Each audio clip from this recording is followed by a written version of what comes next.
Di majelis ini, di masjid rumah Allah yang penuh berkah ini, bukan karena penceramahnya, bukan karena panitianya, apalagi karena faktor makanannya. Ini kalau cuman kue yang di depan kita malam ini, kecewa kita. Kecewa kita, Bu. Malam-malam kita duduk dari Isya sampai jam 9:30 nanti saya selesai ceramah nih. Ya, kayaknya sih lebih lah, sampai jam 10 lah. Tahu-tahu yang keluar cuma kue ya, 2 putih. Kecewa kita, Bu. Kalau niatnya karena makanan, betul tidak? Tapi hadirnya kita di sini, hadirnya kita di masjid ini, karena kata Allah, orang Islam harus gembira, harus bahagia, harus senang hidupnya, karena telah diberikan karunia dan rahmatnya Allah. Satu karunia.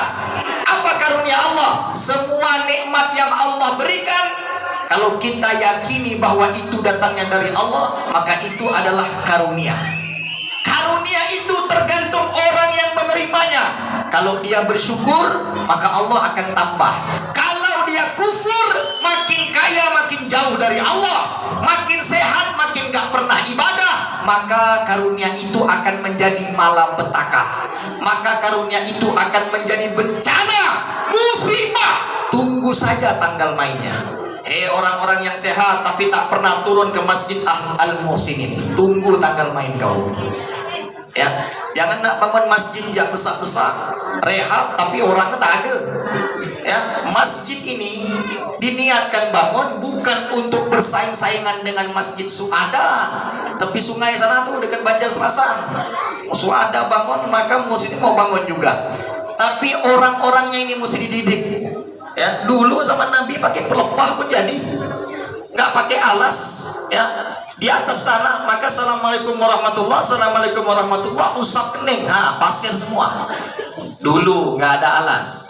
Sekarang kalau udah beralas masih pasir lagi, keterlaluan panitia alias pengurus masjidnya.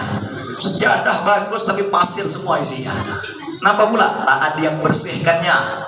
Masjid kayak begini ya, tak ada yang bersihkan. Gimana mau dibesarkan? Ustaz nggak dukung, silahkan bangun masjid. Tapi orang-orangnya ini mesti dibangun juga imannya, semangatnya, makmurkan masjidnya. Betul? Sallu ala Nabi Muhammad. Satu karunia kalau datang kepada hidup dalam hidup kita, maka berbahagialah, berbanggalah. Yang kedua, rahmat Allah. Apa itu rahmat? Kasih sayang. Apa itu sebenarnya rahmat? Di Quran surah Al-Anbiya surah 21 ayat 107. Wa ma arsalnaka illa rahmatan lil alamin. Wa ma arsalnaka, dan kami tidak utus engkau wahai Muhammad illa kecuali rahmat, sebagai rahmat kami lil alamin, bukan hanya untuk manusia tapi untuk alam semesta. Nabi diutus sebagai apa? Rahmat. Ayat tadi sebelumnya surah Yunus ayat 58, kalau umat Islam diberikan rahmat maka harus gembira, harus bahagia. Maka malam ini Bapak Ibu, sekali lagi luruskan niatnya, luruskan niat kita. Hadir kita karena kita bahagia, karena kita senang, karena kita gembira. Bulan Rabiul Awal adalah bulan untuk memperingati kelahiran baginda Rasulullah Sallallahu Alaihi Wasallam yang diutus oleh Allah sebagai rahmat. Ingat Ibu, Bu, kalau dikasih uang sama laki senang tidak, Bu? Bahagia tidak, Bu? Ibu belikan apa duit itu? Kincu, make up, apalagi shopping, belanja, apalagi kalau lebaran, tupperware, kulinware, yang lewer-lewer, semua toples dibeli. Itu yang suka shopping. Tapi ada juga orang dikasih duit sama laki, sebagian dia untuk beli beras, kebutuhan sehari-hari, sebagiannya disedekahkan kepada yatim piatu, fakir miskin, orang-orang yang membutuhkan. Ada apa tidak? Ada juga yang masak di rumahnya, baca doa selamat supaya sekeluarga diberi kesehatan. Betul tidak? Betul tidak? Itu ekspresi gembira, ekspresi bahagia, ungkapan rasa senang kita karena mendapatkan karunia dan rahmat Allah. Begitulah umat Islam, begitulah orang-orang yang beriman. Kita ekspresikan, kita ungkapkan rasa bahagia malam ini. Malam ini adalah malam bagi masjid dan semua warga sekitar Masjid Al-Muhsinin untuk mengungkapkan rasa bahagianya sebagai bukti cintanya, mahabbahnya kepada baginda Rasulullah sallallahu alaihi wasallam. Shallu ala Nabi Muhammad. Maka diberikanlah yang terbaik. Baru saya datang udah dikasih minuman 2 jenis lagi, kopi atau air putih. Ya, ada buah-buahannya, ada pisangnya, anggurnya, kuenya, tapi ditutup pula. Mana saya nak makan? Ya, sopnya terbaik, hadrahnya terbaik. Apalagi amplopnya jangan lupa terbaik. Amplop untuk son maksudnya, kasihan tuh, bayarlah son. Ya, dinyumbang Ustaz, alhamdulillah kalau gratis. Ya Bang ya. Janganlah cara maulid mahal-mahal. Ya, sekali-sekali lah nyumbang. Tak guna yang punya speaker besar-besar, tapi kalau maulid masih minta bayar. Kami butuh makan kan Ustaz? Nah, itu nanti ngomong sama panitia ya. Yang jelas berikan yang terbaik. Maka insya Allah semua yang terlibat malam ini berpartisipasi, ya, infak untuk acara Maulid Nabi, insya Allah mudah-mudahan kita mendapatkan syafaatnya kelak di yaumil qiyamah. Amin ya rabbal alamin. Bismillahirrahmanirrahim. Wa kullan naqussu 'alaika min amba'ir rusul wa kullan naqussu 'alaika min amba'ir rusuli ma nuthabbitu bihi fuadak wa ja'aka fi hadhil haqq wa maw'izatu wa dzikra lil mu'minin. Qorinya tadi mana? Masya Allah, anaknya Pak Ustadz Sagino, Ketua Masjid Baitur Rahman Suwiknyo, jauh-jauh datang ke sini. Kaget juga, masjid tepi sungai bisa mendatangkan qori terbaik Kalimantan Barat. Sallallahu alaihi Nabi Muhammad. Jauh Suwiknyo tuh, kena macet apa tadi Pak? Nah, kena juga. Maka berikan amplop terbaik untuk qorinya nanti itu. Macet beliau. Ya Allah, pokoknya jangan setengah-setengah lah kalau acara Maulid Nabi ini. Macam mana gak acara nikahan anak semangat, ulang tahun anak habis-habisan, ya, sunatan habis-habisan, pindah rumah habis-habisan, giliran kelahiran Nabi setengah-setengah. Nanti masuk surga juga setengah-setengah. Ya, ya Allah, masuk surga tapi tak ada bidadarinya Pak. Nah, mau enggak Pak? Masuk surga tapi tak ada bidadarinya. Mampun ya Ustadz nih. Ya, tingkatan surga itu beda-beda Pak. Fasilitas surga itu beda-beda Pak. Tergantung amal ibadahnya saat dia masih hidup di dunia. Makanya kalau orang-orang yang baca Quran, Iqra, kamu masuk surga kata Allah, tunggu dulu, baca dulu Quran. Wartaqi, sambil kamu naik. Setiap kamu baca Quran, kamu boleh naik 1 tingkat surga. Warattil, baca Qurannya dengan tartil, dengan tajwid yang benar, dengan suara yang merdu kalau bisa. Kama turattilu fid dunya, sebagaimana kamu baca Quran tartil dengan tajwid yang benar selama kamu masih hidup di dunia.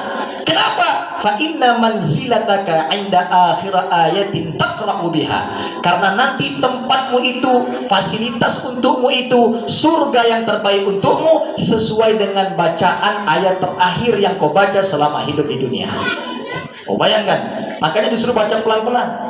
Nanti lihat, oh ini fasilitas tingkatan surga yang pertama. Luar biasa. Ada sungainya, ada pohonnya, pemandangannya indah. Rasa-rasanya belum puas mandang, tapi disuruh ngaji lagi, baca lagi. Masih ada tingkatan surga yang berikutnya, jauh lebih indah dari tingkatan yang pertama. Naik lagi dia. Oh Masya Allah, ya, ini luar biasa fasilitasnya. Hotel bintang 5, ya, yang tadi masih belum ada apa-apa. Naik lagi tingkatan yang berikutnya. Begitulah fasilitas surga sesuai dengan amal ibadahnya. Bidadari Pak Ustaz, oh iya, minimal ya. Kalau orang-orang yang betul-betul tulus ikhlas, maka mendapatkan lahu zaujatani, kata Rasulullah, dapat 2 bidadari. Pak, berapa bininya Pak? Yang udah 2 macam mana Pak Ustaz? Itu lah dapat bidadarinya ya. 3 dah katanya. Rupa kawin cerai. 3 tak hitung tuh Pak. Bukan 3 lah mas, tetap 1 karena kawin cerai. 3 tuh betul-betul 3 ada wujudnya.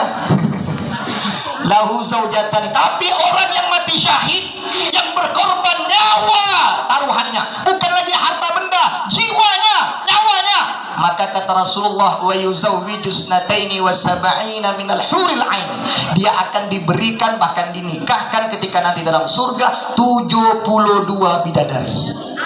Oh, makanya kalau mau beramal jangan setengah-setengah. Bu, kenapa ibu protes? Ibu cemburu. Silakan kan cemburu di dunia, tapi di surga tak ada lagi rasa cemburu itu. Sudah dicabut. Wa nazakna fi sudurihim. Kami cabut rasa cemburu, rasa ego, rasa sombong. Semuanya kalau orang sudah masuk surga sudah hilang. Kemana? Nafsu itu sudah dicampakkan oleh Allah ke dalam neraka, kecuali nafsu mutmainnah. Ya ayyatuhan nafsul mutmainnah, wahai jiwa yang tenang. Apa itu jiwa yang tenang? Kata ulama, jiwa yang tenang adalah jiwa yang selalu ingat kepada Allah. Apa jiwa yang tenang? Kata ulama yang kedua, jiwa yang tenang adalah jiwa yang selalu kalau ibadah mengharapkan ridhonya Allah.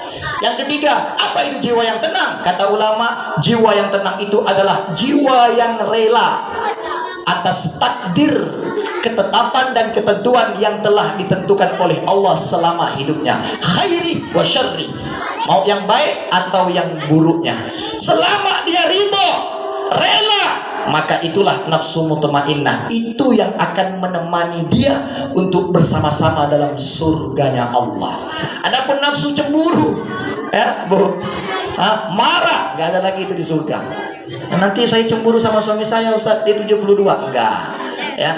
72 nanti ibu datang dari jauh, pakai jubah luar biasa, berkilauan, silau mata memandang. Kincunya, oh jangan tanya, ini kincu sebentar ya, habis itu hilang, dilap biru rupa bibirnya. Kalau itu asli bu. Luar biasa. Bulu matanya, ini bulu mata palsu. Kalau di sana asli. Kok bisa Ustaz? Iya, karena ibu yang akan menjadi ratu Ainul Mardiyah, ratu bidadari surganya. Maka nenek-nenek pernah bertanya kepada Rasulullah, ya Rasulullah, apakah mungkin kami ini masuk surga? Lah, kata Nabi, tidak ada ajus, orang yang tua, nenek-nenek dalam surga. Menangislah nenek-nenek itu. Kami tak masuk surga. Bukan begitu. Maka begitu nenek itu pulang, dipanggilnya sahabat, kasih tahu sama dia, ya, yang masuk surga itu usia tua tidak ada. Kenapa? Karena semua dikembalikan muda, mereka akan menjadi ratunya bidadari surga. Sallu ala Nabi Muhammad. Luar biasa. Bu, tadinya laki dipegang kiri kanan 72 bidadari surga, lihat ibu nggak jadi, lepaskan semua. Ibu yang dipilihnya, karena ibu yang paling tercantik di dalam surga Allah. Tapi kalau masuk surga, siapa yang masuk surga? Bini istri yang soleha. Ibu ini namanya ya soleha, tapi durhaka.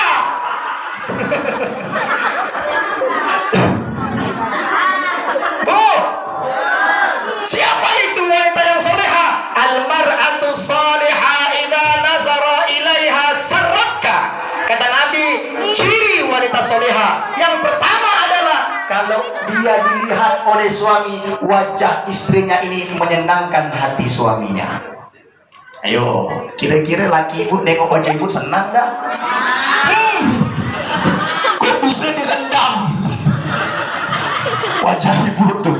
Ya Allah, kalau pergi undangan ya manis, kalau pergi pengajian ya senyum, tapi begitu balik rumah, balik lagi sifat asal. Balik lagi sifat asalnya cemberut ya terus. Udah dikasih duit bawa si cemberut, rupa kurang. Apa pula kurang? Utang belum lunas. Maka jangan banyak ngambil kreditan. Make up kredit, kincu kredit, baju kredit. Apa dunia ni ujung-ujung untuk bayar utang ya? Orang yang senang tenang itu tak ada utang, walaupun hidup pas-pasan. Betul tidak? Biar dia anggota dewan, kalau udah banyak utang pening kepalanya, dapat gaji nol saldo gajinya. Kenapa? Udah dipotong semua dengan utangnya. Ngaku PNS, rupanya terima gaji 10.000 ya. Ada Pak Ustaz? Ada. Ya Allah, banyak utang. Maka jangan nak berutang. Demi Allah, orang-orang yang tidak mau melepaskan dirinya dari hutang, pinjam uang, bayar dengan uang, tidak pernah mau bertaubat, selalu berhutang dengan uang, maka Allah yang akan menjadi musuhnya. Makanya saya bilang, yang udah berlalu biarkan berlalu, luruskan niat, baca doa agar bisa lunas hutang. Allahumma inni a'udzubika minal hammi wal hazan, wa a'udzubika minal ajzi wal kasal, wa a'udzubika minal jubni wal bukhal, wa a'udzubika min ghalabatid daini wa qahrir rijal. Itu doa yang diajarkan oleh Nabi kepada sahabat yang memiliki hutang, dibaca tiap habis sholat. Itu doa untuk bayar hutang. Ada tak doa supaya orang yang bayar hutang, Pak Ustaz? Kita pinjamkan duit, dia tak bayar-bayar. Kita doakan dia supaya dia sadar, Ustaz. Ada tak? Ada tidak? Ada. Ikhlaskanlah tu. Siapa suruh kau pinjamkan sama dia? Dan kau tahu dia tu miskin, tak punya duit, nak berhutang banyak lagi, itu 3 juta. Gaji dia yang 1 juta, minjam 3 juta, kau pinjamkan. Bodoh. Kenapa pula bodoh, Pak Ustaz? Kalau prinsip saya, kalau mau minjamkan itu, jangan diharap kembalian lagi lah. Ya, rata-rata banyak yang tak balik duit yang kita pinjamkan. Bagus kita ikhlaskan. Ya, kau minjam berapa? 3 juta, aku ada 300.000. Kau mau tak? Ini untuk kau. Kau mau balikkan terserah, tak balik pun aku ikhlas untuk kau. Jadi tak ada beban. Ya, tapi kok 3 juta diam-diam tak berkabar sama laki. Ujung-ujungnya laki tak ada kerja, pengangguran, pusing kepala. Ngapa? Kan kau mesti ada tabungan. Udah habis dah. Apa pula habis? Kau pinjamkan sama kawan. Berapa banyak hari ini kawan ujung-ujungnya minjam duit hutang, ujung-ujungnya hidup tak tenang. Betul tidak? Lihat nah, nampaknya wajahnya banyak berhutang nampaknya. Udahlah miskin, berhutang lagi. Ya Allah, masa kau ikut orang kaya? Dia berhutang banyak tanahnya, banyak apa fasilitasnya, bisa dijual yang lainnya. Kau nak jual apa? Jual diri akhirnya. Na'udzubillah, menjadi istri yang durhaka. Berapa banyak para istri yang mereka mulai curhat, Ustaz, kami ini sebenarnya sedang hijrah taubat kepada Allah. Kenapa? Kami serba salah. Mau cerita dengan laki jujur, takut diceraikan. Tapi enggak cerita, takut jadi istri durhaka karena membohongkan suami kita. Apa? Ternyata selama masa pandemi, Pak Ustadz, suami saya tak kerja. Saya pun diam-diam, Pak Ustadz, menjual diri saya. Innalillah. Untuk memenuhi kebutuhan, untuk membayar hutang, Ustaz. Sekarang saya bingung, apakah saya harus ceritakan atau diam-diam saja, Pak Ustaz? Saya makin takut, makin nanti saya diamkan, lalu suami saya tahu dari orang, habislah saya. Ayo, gimana solusinya, Bu? Gimana? Lajakkan ya lah, Pak Ustaz. Pak Ustaz, cari laki baru ya lah. Itu lebih durhaka lagi. Inna lillahi wa inna ilaihi wa inni laghaffarun liman taba wa amana wa amila salihah. Sesungguhnya aku akan mengampuni dosa-dosa seorang pendosa, yaitu liman taba. Pertama, kalau dia betul-betul bertaubat kepada Allah, dia ngaku dia salah, dia lapor sama Allah, bukan sama suami, ya, lapor sama Allah. Ya Allah, saya bersalah, saya berdosa, saya telah membohongkan suami saya.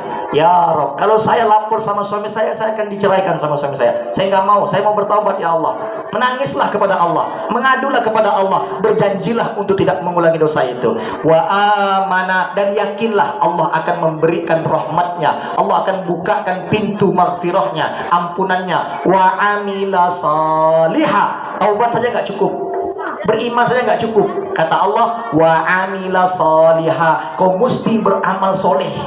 Kau mesti buktikan seberapa banyak dosa yang pernah kau lakukan. Kau mengkhianati suamimu, maka mulai hari ini, mulai detik ini, mulai malam ini, jadilah istri yang soleha untuk suamimu.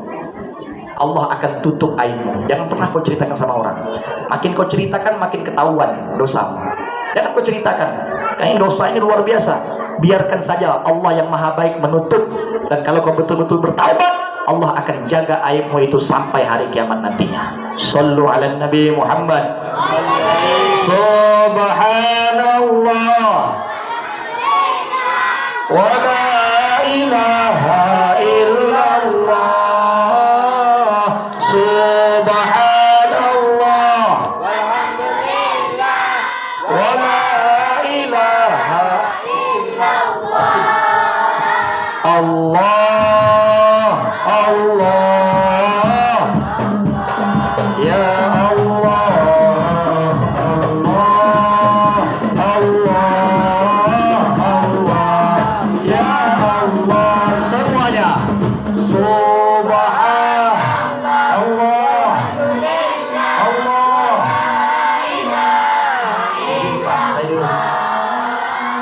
Subhanallah,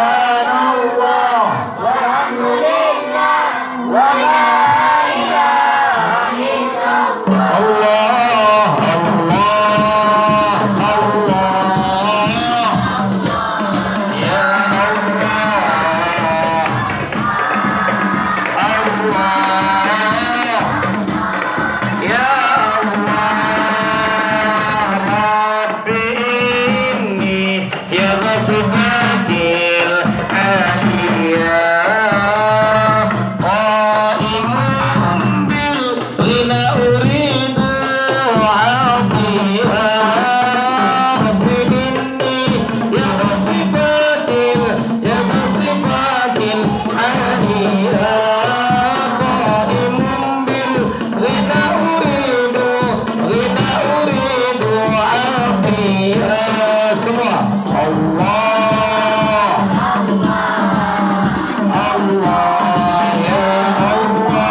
Nabi Muhammad. Ya, saya nggak teruskan. Ada yang nangis di belakang. Ya, mungkin ingat dosa sama suaminya udah meninggal, udah banyak-banyak kirim doa, banyak-banyak sedekah atas nama suaminya.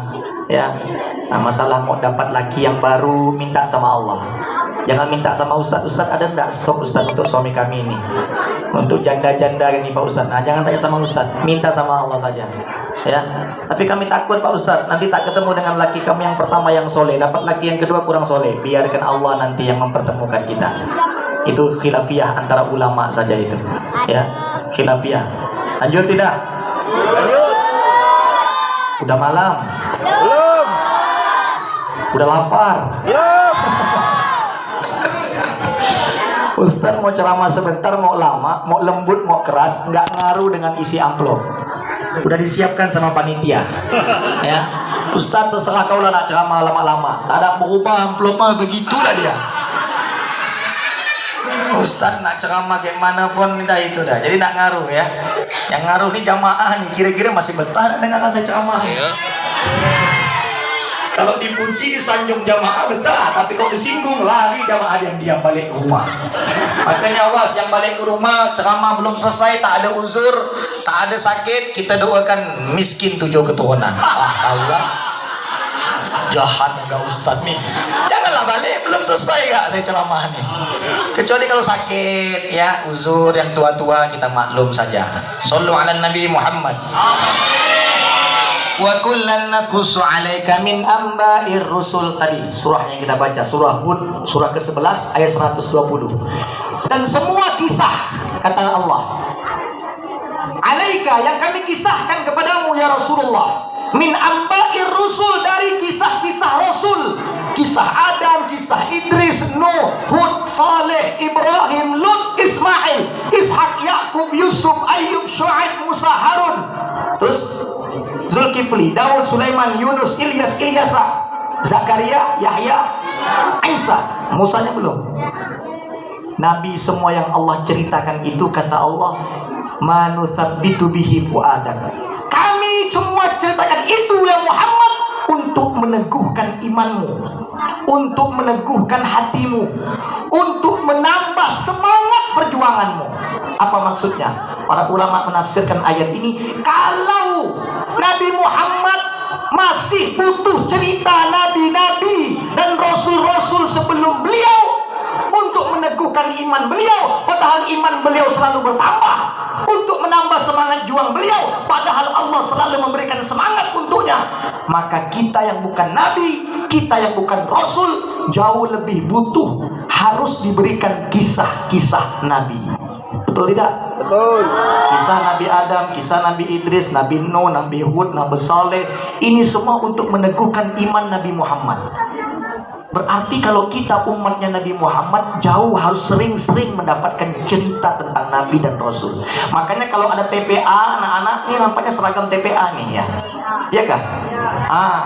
Jangan ngaji terus Senin, Selasa, Rabu, Kamis, Jumat ngaji ya terus. TPA itu kalau zaman dulu Senin, Selasa, Rabu ngaji, Kamis itu kisah-kisah Nabi.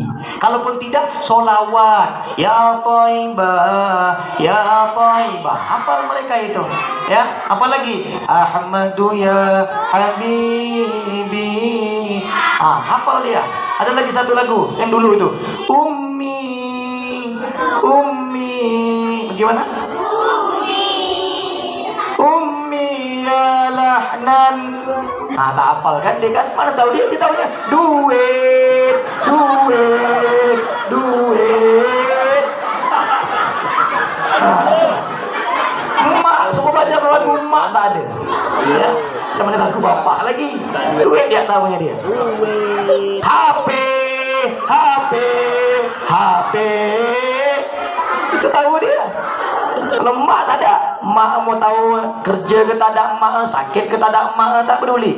Maka TPA itu selalu kalau tidak sholawat, kisah-kisah Nabi diceritakan sama anak-anak itu. Bagaimana kisah Nabi Nuh alaihi salam, 950 tahun umurnya. Katakanlah beliau itu berdakwahnya dari nabinya umur 40 tahun. Berarti 910 tahun beliau berdakwah. Tidak lebih, tidak kurang, hanya 11 sampai 12 saja pengikutnya. Bayangkan 900 lebih beliau berdakwah. Pengikutnya tak lebih tak kurang 11 sampai 12 saja. Belum ditambah istrinya durhaka, anaknya durhaka. Tapi tetap istiqomah berdakwah. Coba al-muslimin bangun masjid bertahun-tahun, yang sembahyang cuma 11 orang ya. Kira-kira lanjut bangun lagi ke atau dibiarkan saja? Biarkan. Tapi karena ramai jamaahnya mau Idul Fitri katanya, maka mau dibesarkan Idul Fitri dah ramai. Subuh adalah satu shop. Zuhur asar jangan tanya ya. Maka ini penting ini ya. Istiqomah berdakwah.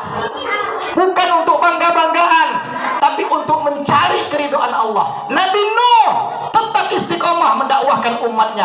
Nabi Nuh tetap membimbing istri dan anaknya. Pak, lihat ini seorang ayah, seorang bapak bertanggung jawab terhadap istri dan anaknya. Kenapa? Karena kala seorang istri, seorang anak berbuat dosa, maka yang akan dipinta pertanggungjawaban adalah bapaknya, ayahnya. Banyak anaknya, siap-siap pertanggungjawabannya. Banyak istrinya, jangan kau kira suka-suka. Marah saya tiap hari dengan santri itu. Mana bapak kau? Mana bapak kau? Ngapa tak ada jenguk-jenguk nih? Jauh ke apa rumah? Ada Pak Ustaz. Ngapa tak pernah ada? Rupanya dari kecil tak pernah diurus sama bapaknya. Benar dah? Iya Pak Ustaz. Mak kau macam mana kawin sama pak kau? Mak saya bini ketiga Pak Ustaz. Allah Akbar. Jadi bapak kau kawin lagi Pak Ustaz. Tak diurus kami dengan mak Pak Ustaz. Itulah ruginya kalau nikah siri itu ya. Ada jamaah Singkawang kemarin baru tuh yang mana, Ustaz, mohon solusi kata dia. Kenapa? Ini ada jamaah mau minta cerai dengan lakinya, tapi nikah siri. Laki tak mau ceraikan. Macam mana supaya jatuh perceraian Pak Ustaz? Dah tak usah bahas itu. Ya, nanti lalu semua mau pula nikah siri nanti. Panjang nanti ceritanya. Intinya adalah seorang suami, seorang bapak harus bertanggung jawab dengan anggota keluarganya. Ya ayyuhalladzina amanu qu anfusakum wa ahlikum nara, surah At-Tahrim. Surah ke-66 ayat ke-6. Wahai orang-orang yang beriman, jagalah dirimu dan keluargamu dari api neraka. Kenapa? Karena seorang suami yang beriman, dia akan bertanggung jawab atas perbuatan yang dilakukan oleh anak dan istrinya. Ya, jangan senang-senang kawin, bini tak diurus, anak lahir tak diurus, cuma ngambil kawinnya saja. Ini yang merusak syariat Nabi. Ini yang merusak ajaran Nabi. Ini yang tidak akan merasakan telaga Al-Kautsarnya Nabi yang disiapkan untuk umatnya Nabi kelak di hari kiamat nanti. Betul tidak? Oh tenang Ustaz, kita umat Nabi ini pasti masuk surga. Emang kau yang buat surga? Dari mana kau tahu? Iya Pak Ustaz, katanya begitu. Mampir dulu kau ke neraka. Ya, jangan kau kira langsung masuk surga. Oh tak ada Ustaz, pokoknya kalau umat Nabi Muhammad langsung masuk surga. Kalau umat yang lain tak ada, diperiksa dulu, ditimbang-timbang dulu amalnya. Tapi kalau umat Nabi Muhammad tak ada, pala kau. Dari mana pula kau tahu? Ajaran mana kau dengar?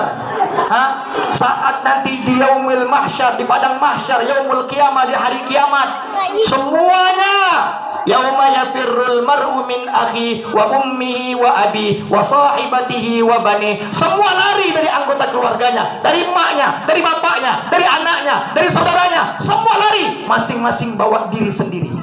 Kemana mereka? Minta pertolongan. Kapan yaumul hisab, hari perhitungan dimulaikan. Kenapa? Karena matahari jaraknya dari atas kepala kita 1 jari. 1 jari, bukan sejengkal. Hadis sahihnya itu 1 jari. Sehingga manusia di yaumul mahsyar, di padang mahsyar itu, ada yang tenggelam sampai lututnya, pinggangnya, bahunya, kepalanya, dari keringatnya sendiri. Ya Rabb, siapa ini yang mau mulaikan ini? Kapan mulainya sidang yaumul hisab, hari perhitungan ini? Berdatanglah manusia, kita semua ke Nabi Adam. Nabi Adam, la syafaat, tak ada syafaat dari aku, kata Nabi Adam. Datang ke Nabi Nuh, datang ke Nabi Ibrahim, datang ke Nabi Ismail, semua tak bisa memberikan syafaat. Maka kata mereka, datanglah kalian semua kepada Nabi Muhammad sallallahu alaihi wasallam. Sallu ala Nabi Muhammad. Berarti senang Pak Ustaz? Iya, oke. Kita boleh gembira, kita boleh bangga, bahagia karena kita menjadi umat Nabi Muhammad. Datang kepada Nabi Muhammad. Nabi Muhammad pun sebelum minta kepada Allah untuk mulai yaumul hisab, mana umatku? Mana umatku? Sini semua. Minum dulu kalian telaga yang sudah dipersiapkan Allah untuk kalian semua. Ummati, minum. Kalian haus? Panas? Karena terik matahari yang dekat di atas kepala kalian. Minum semua. Minum telaga Al-Kautsar yang dipersiapkan Allah untuk umat Nabi. Bangga umat Nabi. Bagus, silahkan. Tapi ingat, ada sekelompok umat Nabi yang dicegah oleh malaikat Allah. Hei, kamu gak boleh minum ini. Kamu gak boleh minum ini. Maka Nabi Muhammad pun bertanya, innahu minni. Hei malaikat, itu umatku. Kenapa kau cegah dia? Ya Rasulullah, ya Muhammad, innaka la tadri ma ahdithu ba'dak. Betul, ini memang umatmu. Ini memang adalah orang-orang yang hidup di zamanmu. Tapi kamu gak tahu apa yang diperbuatnya setelah engkau meninggal dunia. Itu tadi ayatnya itu, surah Ali Imran ayat 146 yang dibaca koreknya itu. Wa ma Muhammadun illa rasul qad khalas min qablihir rusul. Muhammad adalah seorang rasul dan telah berlalu rasul-rasul sebelumnya. Apa immata au qutila in qalabtum ala aqabikum faman yanqalib fala aqibai wa man yanqalib ala aqibaihi fala yadurrullah syai'a. Nabi Muhammad meninggal atau terbunuh, apakah kalian berpaling darinya? Apa kalian tidak mau mengerjakan sunnahnya? Apa kalian sudah tidak mau mengikuti ajaran agama yang dibawanya? Wa may yanqalib ala aqibai, siapa yang berpaling setelah Rasulullah meninggal? Siapa lagi yang tidak mau mengerjakan sunnah-sunnah Rasulullah setelah meninggal? Fala yadurrullaha syai'a, kalian tidak bisa membawa mudarat sedikit pun kepada Allah. Maka hari itu umat Nabi, umat Rasulullah yang tidak mengerjakan sunnah-sunnahnya, yang enggan mengerjakan sunnah-sunnahnya, dicegat oleh malaikat. Ya Rasulullah, dia tak berhak minum telagamu, dia tak pantas, dia tak layak. Begitu Nabi Muhammad mendengar penjelasan malaikat, maka Nabi juga mengatakan, sohkan, lari kalian, lari kamu, gak layak kamu minum ini. Masya Allah, ini mesti ceritakan. Ada Nabi bangga dengan umatnya. Nabi sudah siapkan yang terbaik untuk umatnya. Tapi manakala umatnya tidak melakukan yang terbaik untuknya, tidak melakukan yang terbaik untuk agamanya, demi Allah, mereka akan diusir oleh Rasulullah. Itu baru dia mulai hisab, ya. Belum lagi cerita nanti dia dalam masuk surga. Maka Rasulullah pun setelah mereka semua sudah hilang rasa kehausannya, Rasulullah pergi ke arasy-Nya, singgasana Allah, sajidan, sujud, berdoa, bermunajat, supaya Allah memutuskan untuk dimulai hari perhitungan. Maka setelah lama sujud, terdengar suara dari atas langit, irfa' ra'sak ya Muhammad, angkat kepalamu wahai Muhammad, is'al tu'ta, minta aku akan beri, isfa' tu syafa', kau minta syafaat, kau bisa memberi syafaat. Maka Rasulullah tidak ada yang dipintanya kecuali ummati, lagi-lagi umatnya.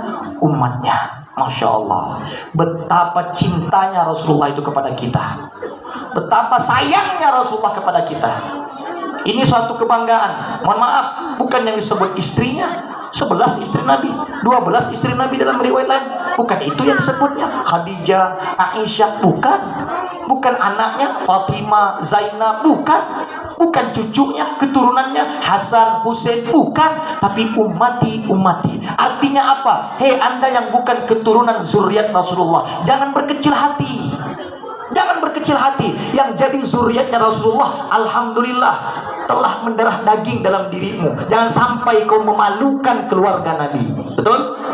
Tapi kita yang bukan zuriat Nabi, jangan berkecil hati. Kenapa? Karena yang dipanggil oleh Nabi adalah ummati, umatku. Siapa umat Nabi? Yang istiqomah menjalankan sunnahnya, yang meneruskan perjuangan dakwahnya, yang selalu istiqomah untuk menegakkan kalimat la ilaha illallah Muhammadur Rasulullah sallallahu alaihi wasallam. Sallu ala Nabi Muhammad. Barulah dimulai yaumul hisab itu. Baru dimulai hari perhitungan, ya, ditimbang amal perbuatan. Nah di situ, makanya apa langsung masuk surga umat Nabi? Belum tentu. Kalau banyak dosanya, banyak meninggalkan sholatnya, nggak pernah khatam ngajinya, mampir dulu ke neraka. Maka nanti ada cerita orang yang paling terakhir masuk surga. Kenapa? Karena mampir ke dalam neraka. Fi jannati yatasaalun. Surah apa? Al-Muddathir. Juz 29, buka surah 74 itu, ya, mulai ayat kalau tidak salah 31, 32, 33. Lihat di situ. Fi jannati yatasaalun. Orang-orang yang berada di dalam surga saling bertanya-tanya.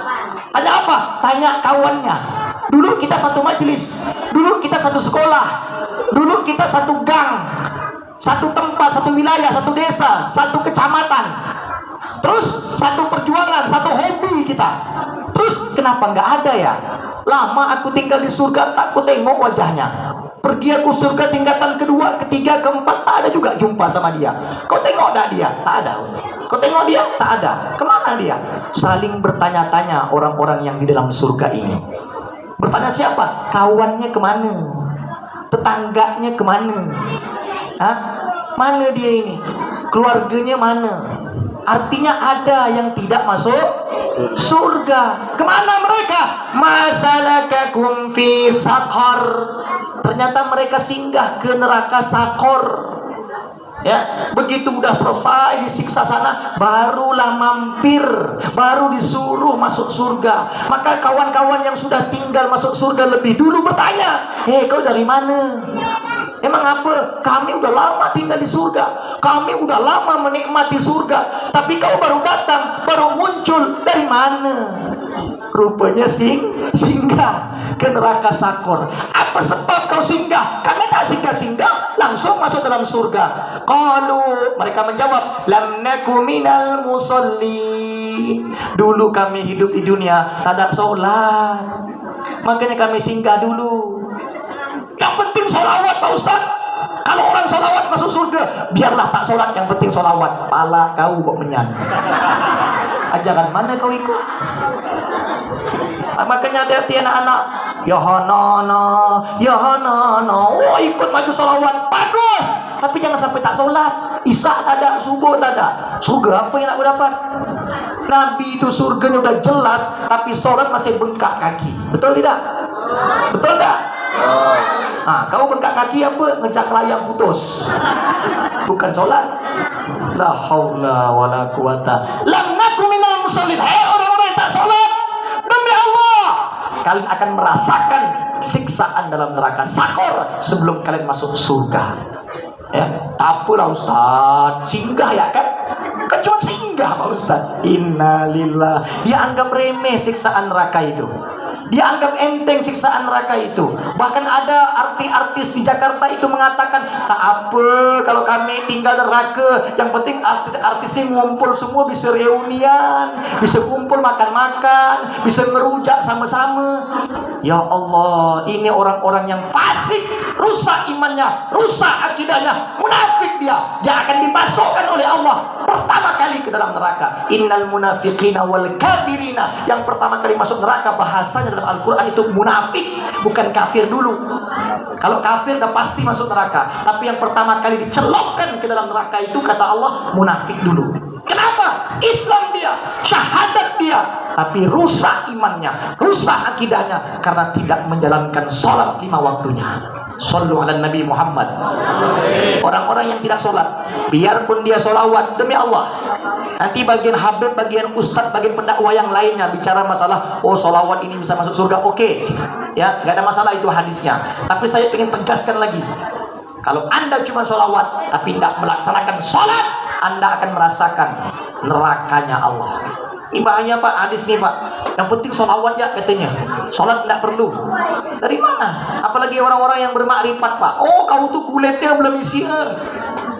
Ustadz yang ceramah itu belum sampai ilmunya. Kami udah makrifat, kau masih syariat. Makrifat apa kau? Ketupat, bukan makrifat. Makrifat. Kau belajar apa? Oh, kami udah belajar ilmu tasawuf. Pak Ustadz masih fikih. Emang ada dalam hadis, belajarlah kalian ilmu tasawuf. Ada hadisnya. Sejak kapan ada ilmu tasawuf di zaman Nabi? Ada apa tidak?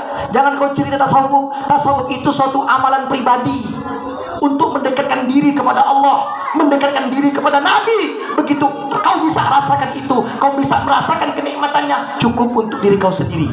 Tak bisa kau buat orang lain merasakannya sama seperti yang kau rasakan. Kenapa? Karena tasawuf itu dalam hati ada mahabbah, ada rasa cinta, ya, ada rasa rindu untuk selalu ingin dekat kepada Allah dan baginda Rasulnya. Siapa mereka?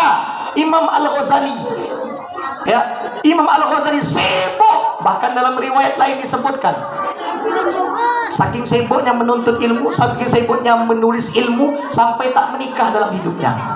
Oh iya ke Pak Ustaz? Ya, ada riwayat yang menjelaskan itu, walaupun ini tidak masyhur. Siapa lagi? Seorang wanita yang cintanya luar biasa kepada Allah dan Rasulnya, Rabi'atul Adawiyah, seorang wanita sufiah, ya, yang ahli tasawuf luar biasa. Tak ada sedikit pun rasa cinta dengan seorang pria. Oh, berarti dia tak kerjakan sunnah? Bukan begitu. Kata Rabi'atul Adawiyah, hatiku bagaikan ruangan yang sudah dipenuhi rasa cinta kepada Allah dan Rasulnya, sehingga tatkala ada seorang laki-laki sesoleh apapun dia tak bisa masuk dalam hatiku, karena udah penuh, udah kunci, udah digembok dengan rasa cinta itu kepada Allah dan Rasulnya. Luar biasa. Bu, ibu ditinggal mati sama laki, kawin lagi juga. Janda muda mana gak? Udah tua-tua sih tak ada lah. Kalau masih muda, mau gak masih? Kata dia bilang, kok ada Pak Ustaz? Apalagi bapak-bapak, 3 hari tahlilan bini langsung dah dapat dah janda sebelah. Mulai ditunggu-tunggu, bila mati bini, bila mati bini. Inna lillahi wa inna ilaihi. Ada tidak? Ada tidak? Dah, kita fokuskan yang tak sholat. Ya, Ustaz, untuk apa sholat? Sebab Allah mengatakan dalam firman-Nya, celaka yang sholat. Yang penting ingat Pak Ustaz. Ajaran mana lagi didapatkannya ini? Fawailul lil musallin, celakalah orang-orang yang sholat. Betul, yang sholat itu celaka. Kenapa? Ada sebabnya. Alladzina hum an sholatihim sahun, alladzina hum yura'un wa yamna'unal ma'un. 3 sebabnya: lalai, ria, dan tidak mau berinfak. Sholat tapi tak berinfak, sholat tapi tak pernah nyumbang, sholat ya tak tergerak hatinya, tak ada hasil sholatnya. Ini orang celaka. Kenapa? Tak ada hasilnya. Oh, berarti kalau gitu ngapain sholat Pak Ustaz? Kalau orang sholat itu bisa celaka, apalagi orang yang sengaja meninggalkan sholatnya, pasti lebih celaka. Betul tidak? Man tarakas shalah muta'ammidan. Dalam hadis ada 2 itu. Siapa yang meninggalkan sholat dengan sengaja, maka seakan-akan dia sengaja mengizinkan malaikat Allah untuk menulis namanya di pintu neraka. Bayangkan tuh Pak. Ya, maka jangan anggap enteng Bapak Ibu. Bersyukurlah yang tinggal di dekat-dekat Masjid Al-Muhsinin ini.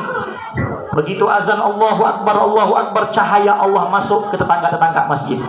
Tapi tergantung, mau nggak datang ke masjid, mau nggak pergi ke masjid, mau nggak sholat ke masjid, dapat cahaya Allah. Tapi kalau berdiam aja di rumah, tunggu tanggal mainnya.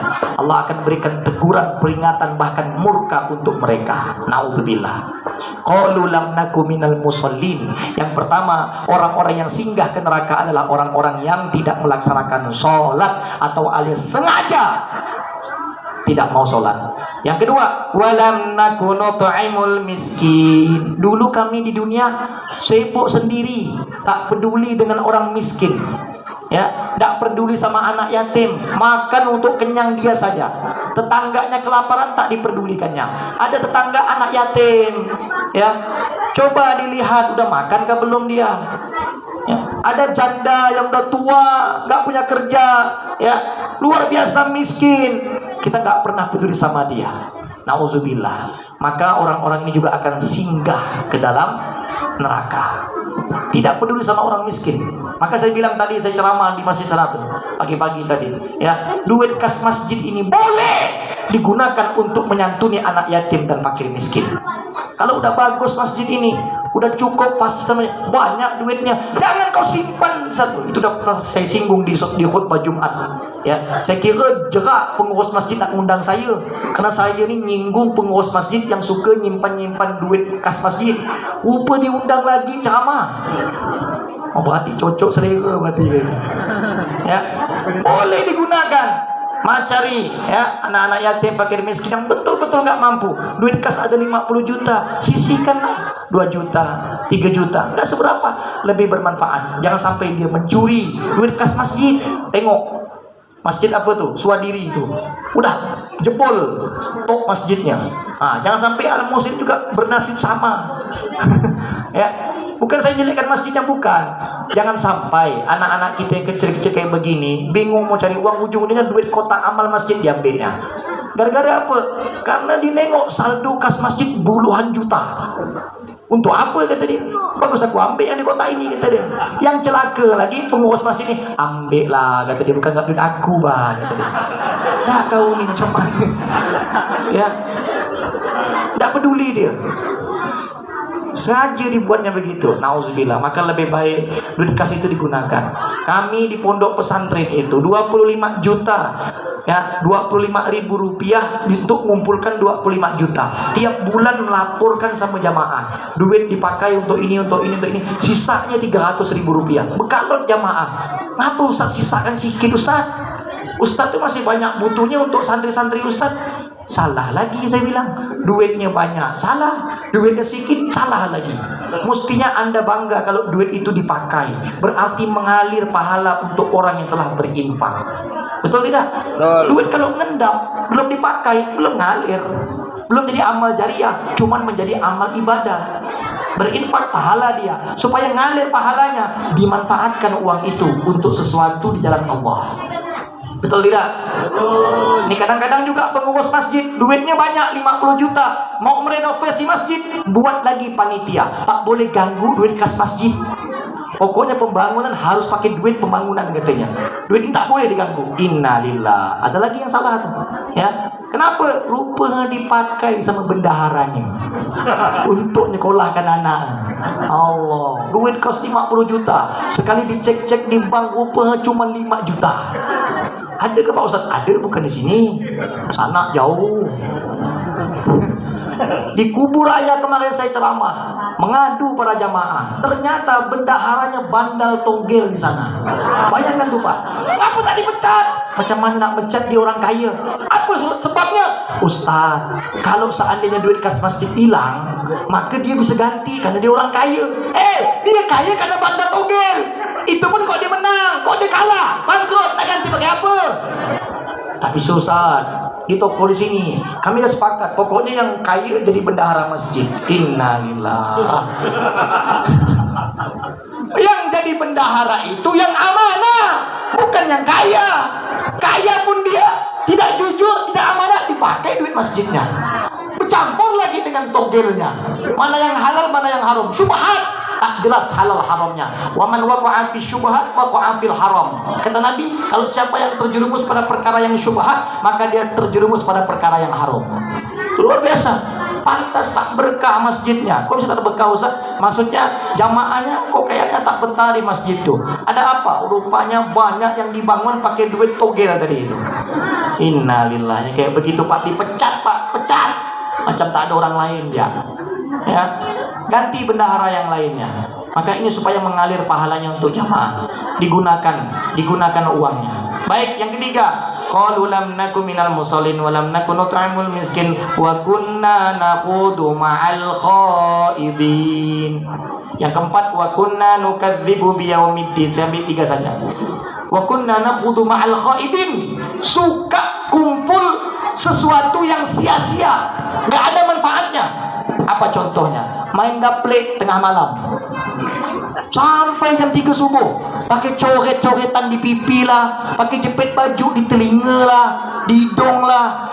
Pantaslah jepit baju ibu-ibu banyak hilang. Rupa bapak-bapak yang main gaple ngambil untuk hukuman yang kalah, ngocok gaple pakai jepit. Innalillah. Masih ada di Banjar Sahasan macam itu. Saya tengok ibu bapak-bapak tu pergi tu, bukan orang lain, orang kita semua tu, ya. Buat malu, dah tua tak ingat nak mati, mesti siapkan amal ibadah. Begitu dia main gaplek, dihantarkan, jantung kumat, mati pula dia. Su'ul khotimah, naga. Surga apa nak kau ambil?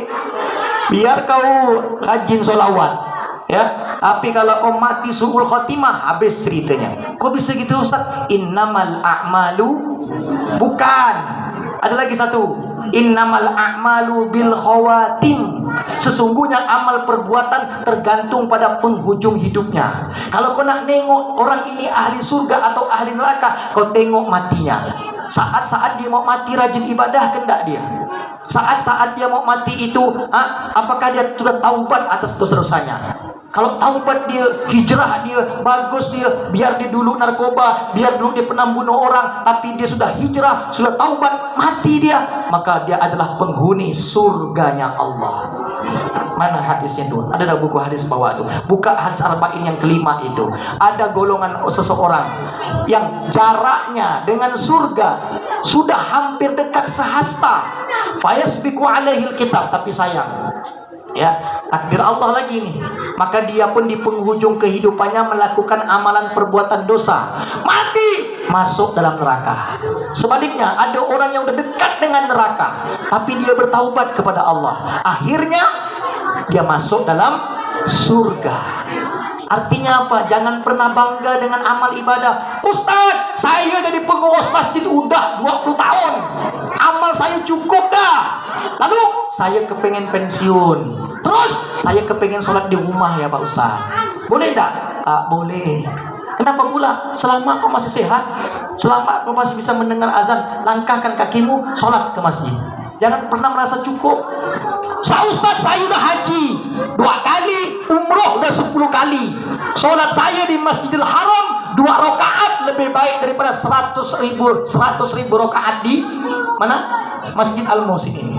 Sembahyang saya 2 rakaat di Masjid Nabawi Madinah lebih baik daripada 10.000 rakaat di Al-Muhsin ini. Kalau yang lain kan belum berangkat umroh Pak Ustaz, dia kan belum haji, wajarlah dia ke masjid. Kok saya cukup di rumah ya Pak Ustaz? Awas, orang-orang yang seperti ini merasa bangga dengan amal ibadahnya, merasa cukup dengan amal ibadahnya, merasa sudah tua, banyak makan garamnya.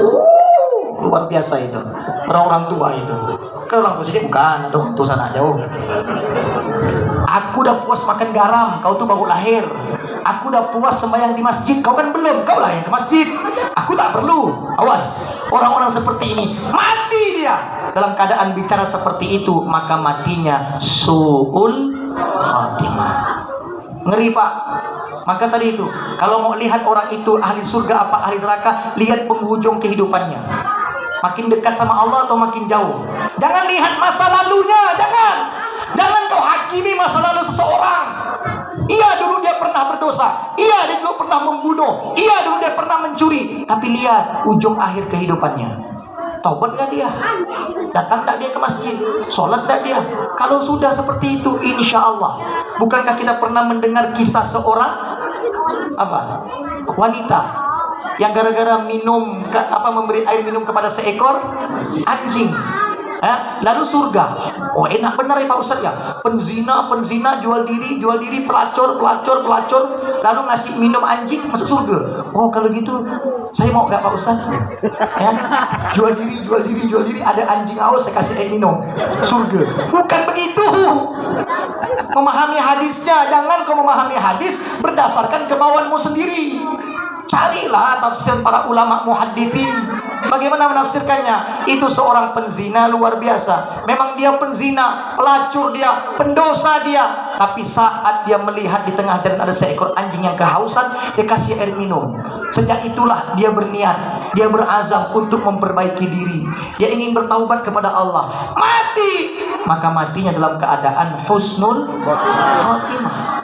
Azam seseorang, niat seseorang dalam hatinya kita nggak tahu. Maka jangan pernah hakimi seseorang dengan masa lalunya, jangan.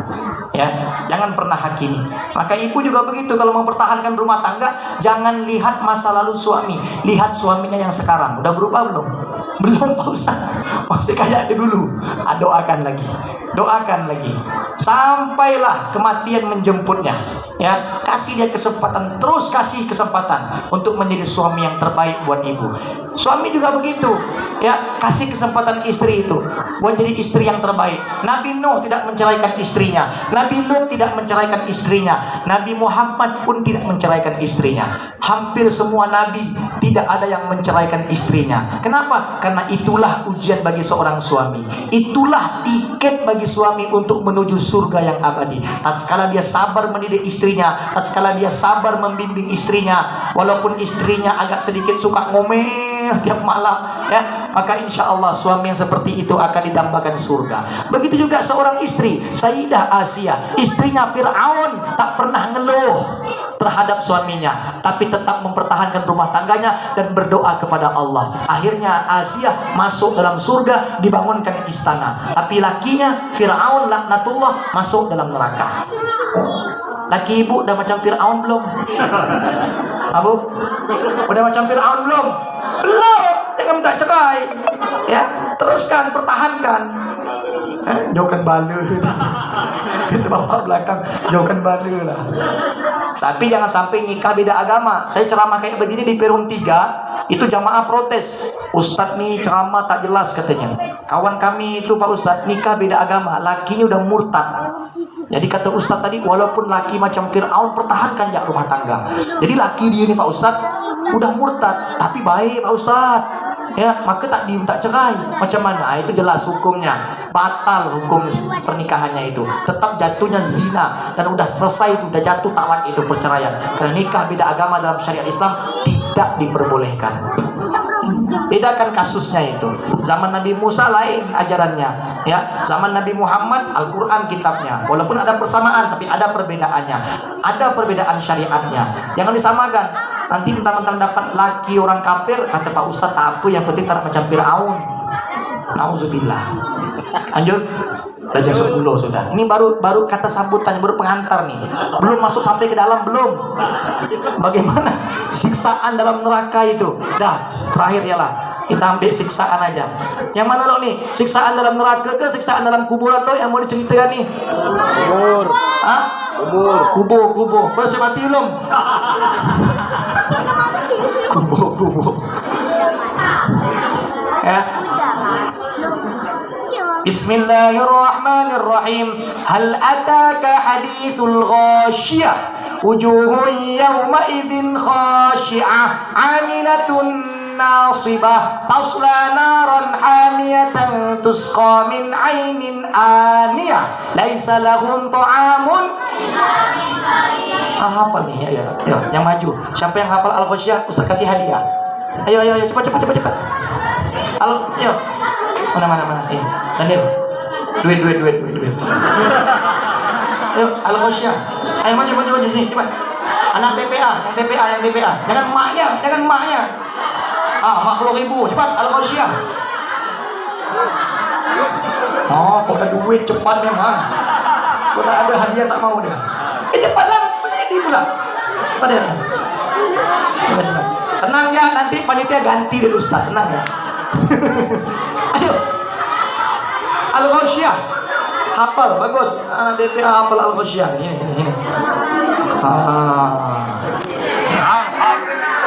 Alhamdulillah, ada gak anak gang 3 nih hafal Al-Quran? Siapa namanya kak? Erna. Kelas berapa? 5 apa? SD. Hah?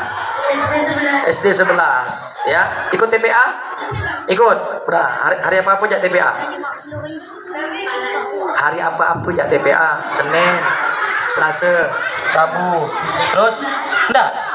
Senin, Selasa ya? Senin, Selasa, Kamis. Sabtu, Minggu. Oh, lain-lain jadwalnya. Ya. Udah surah apa sampai terakhir? Juz 30 hafal semua? Belum. Sampai surah apa yang dihafal? Al-Buruj. Sekarang bacakan Al-Ghasyiyah saja. Yuk cepat. A'udzubillah. Shallu ala Nabi Muhammad. Ayo. A'udzubillah. A'udzubillahi minasyaitonir rajim. Bismillahirrahmanirrahim.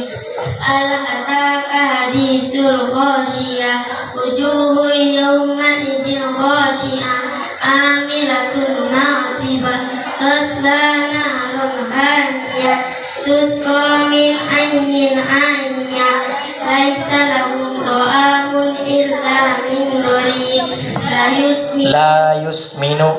Panjang. la yusminu wala Nunya pendek. La yusminu wala yughni min ju', wujuhun yawma idzin Nah, bisa radiyah fi jannati 'aliyah. nanya pendek. Fi jannatin aliyah. Fi jannatin 'aliyah. Laisa lahum ta'amun illa Apa itu lagi? Fi jannatin aliyah. La tasma'u fiha. la tasma'u fiha laghiyah, fiha aynun jariyah, fiha sururun marfu'ah wa akwabun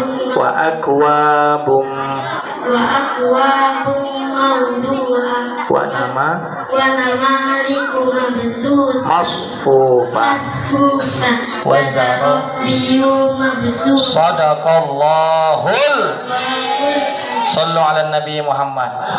Apa? Betul kan dia bacaannya? Tolong guru ngajinya, Bu, awas, Bapak, Ibu siapa yang ngajar ngaji betulkan lagi itu. Tajwidnya tahan. Setiap ikhfa idghamnya tahan 2 harokat.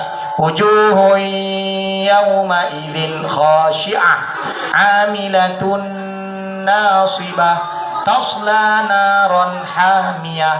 Ya, yang ikhfa, yang idghamnya, iklabnya tahan 2 harokat. Ini apalagi yang laki-laki calon jadi imam itu dari kecil dibetulkan bacaan, jangan sampai dari kecil dibiarkan salahnya. Wal asri innal insana lafi khus. Nah, ini kusak nih gini, kacau, harus dibetulkan dari kecil ya. Barakallah. Ma ada datang? Ma ada datang tak? Ma ada datang tak? Tak ada. Mana mak kau? Hah? Jaga adik. Bapak kau ada datang tak? Mana? Tuh.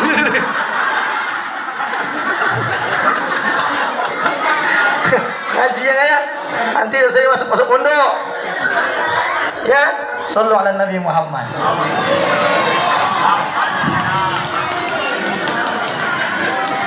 Udah jam 10 dah. Udahlah, selesai sampai sini lah. Ya, nantilah ngundang saya lagi Bu ya Pak ya. Jam 10 dah. Panjang nih cerita dalam kuburan nih. Cerita dalam neraka lagi panjang masih. Ya Allah, nanti undang lagi tahun depan. Kok masih hidup lah. Tapi kayak-kayaknya sih ibu-ibu nih calon-calon mati semua dah. Kita semua calon mati. Tapi ibu duluan, saya belakangan. Ya, saya belakangan. Silakan ibu duluan. Ini banyak panjang. Nanti di Quran surah Al-Ghasyiyah itu cerita hari kiamat. Ada 2 golongan, khasyi'ah dengan na'imah. Orang-orang yang jahat dengan orang-orang yang baik. Yang di kuburan itu bagaimana nasibnya? Ya, apa yang dialami oleh mereka? Saya nggak cukup 1 waktu, nggak cukup. Saya kalau udah jelaskan ayat itu panjang, nggak cukup. Ya, insya Allah di lain waktu, lain kesempatan kita akan sambung lagi. Ya, mudah-mudahan Allah berikan kesehatan, Allah berikan keberkahan. Pesan saya cuma 1. Anak-anak. Pesan saya cuma 1 Bapak Ibu, ya. Tolong jaga anaknya, didik anaknya. Inilah harta yang paling berharga bagi kita. Beruntunglah Anda yang punya anak. Beruntunglah karena banyak jamaah yang kami minta doa. Ustadz, kami udah nikah bertahun-tahun belum punya anak. Kami juga pengen punya anak supaya mendoakan kami. Ya, maka yang pertama, yang belum punya anak, usahakan minta kepada Allah agar diberikan anak keturunan.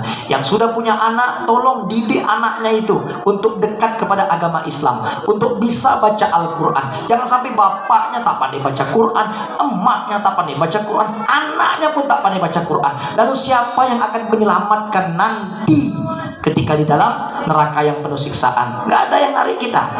Ya, kalau bapaknya masuk neraka, emaknya masuk neraka, ada anaknya yang solehah, ada anaknya yang soleh penghafal Quran, insya Allah dia akan minta sama Allah untuk bisa orang tuanya ini tinggal bersama dalam surganya Allah. Ini penting. Ustaz, anak saya tak ada yang jadi Ustaz. Macam mana? Cucu. Ya, makanya sebelum cucu itu anak banyakkan. Jangan cuma 1 buat anak, 2, jangan, tambah lagi 3, 4, 5, 6, 7 kalau bisa. Anak saya aja 4, muda-muda kayak begini 4, masa tua-tua macam gitu cuma 2. Ini yang mau buat lagi malam ini anak. Buat saya tiap jalan terus. Ustaz tak letih. Buat anak, buat banyak-banyak. Jangan ikut program pemerintah cukup 2, jangan. Itu bukan program syariat Nabi, itu bukan program sunnah Nabi itu. Sunnah Nabi itu banyak kan anak. Kenapa pula kalau cuma 1 anak mati dia? Siapa nak doa kita? 2 Pak Ustaz. Ya, kalau dah 2 jadi anak yang soleh, jadi bajingan 2, tak ada stok yang ketiga. Makanya stokkan anak banyak-banyak. Jangan bini ya banyak. Anak cuma 2. Ini 5 anak 2. Macam mana cerita? Tak benar bapak-bapak ni. Ya, banyakkan anak. Anak tak ada yang berhasil. Cuk. cucunya mesti ada. Nggak ada cucu, keponakan lah. Keponakan kirim, biayakan, ya kan? La hasada illa fitnataini, tak boleh dengki kecuali dua, kata Nabi. Rajulun atahul Quran. Kalau ada anak yang pintar baca Quran, hafal Quran, kau harus dengki sama anak itu. Ngapa anak kau tak bisa, anak orang bisa? Mesti kau dengki. Ya, kalau enggak cucumu, keponakanmu, asuh dia. Ya, keponakan. Jangan jauh-jauh cari anak angkat. Keponakan tuh, anak abang, anak adik, anak kakak, tuh biayakan dia ke pondok pesantren, biayakan dia ke sekolah-sekolah agama Islam, didik dia untuk menjadi penghafal Quran. Harus dengki gitu. Anak tetangga bisa, anak kita tak bisa. Kenapa tak bisa? Walaqad yassarna lidzikri fahal mim muddakir. Surah An-Najm 4 kali Allah ulang. Kami mudahkan Al-Quran itu. Semuanya bisa baca Quran, semuanya bisa khatam Quran, semuanya bisa hafal Quran, asal ada kemauan. Betul? Demi Allah, nanti pembahasannya itu nanti dalam siksaan kuburan. Gimana nasib orang yang tak bisa baca Quran, Ustaz? Man rabbuka, siapa nama Tuhanmu? Siapa Tuhanmu? Oke, dia solat, dia bisa jawab. Waman nabiyuka, siapa nabimu? Oh, dia suka solawat, dia bisa jawab. Muhammad Nabi. Waman imamuka, siapa pemimpinmu? Jokowi, katanya. Salah. Kena penampak kau sama malaikat. Ini katanya pemimpin. Jokowi itu bukan pemimpin, dia presiden. Itu pun 5 tahun. Kalau panjang 2 tahun, 2 periode 10 tahun selesai. Dan wajib Pak Ustaz, kalau dia rajin baca Quran, khatam Al-Quran, maka dia akan jawab Al-Quranu imami. Quran adalah imamku, Quran adalah pemimpinku.